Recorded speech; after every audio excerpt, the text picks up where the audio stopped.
বিশ্বকাপে ২৮ বছর পর ফিরে রূপকথার গল্পই লিখে চলেছে নরওয়ে। গ্রুপ পর্ব পেরিয়ে এবার শেষ ৩২-এর লড়াইয়েও জয় তুলে নিয়ে জায়গা করে নিয়েছে শেষ ১৬-তে।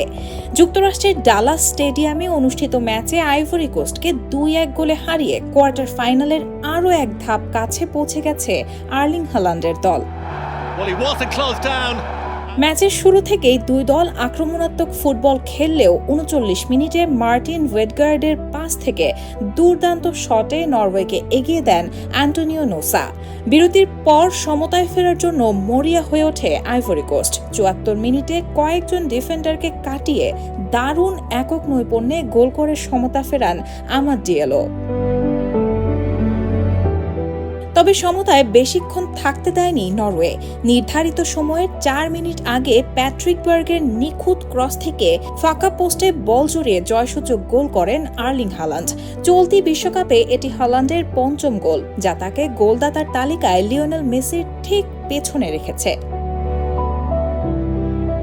যোগ করার সময়ও আইভরি কোস্ট সমতায় ফেরার চেষ্টা চালালেও নরওয়ের গোলরক্ষকের দুর্দান্ত সেভে আর গোল পাওয়া হয়নি। শেষ পর্যন্ত ২-১ ব্যবধানে জয় নিয়ে মাঠ ছাড়ে নরওয়ে। এই জয়ে ১৯৯৮ সালের পর আবারও বিশ্বকাপের শেষ ১৬-তে উঠল দলটি।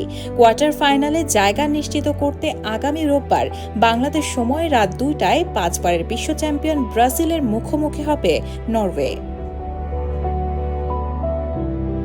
Raihana moon, the news.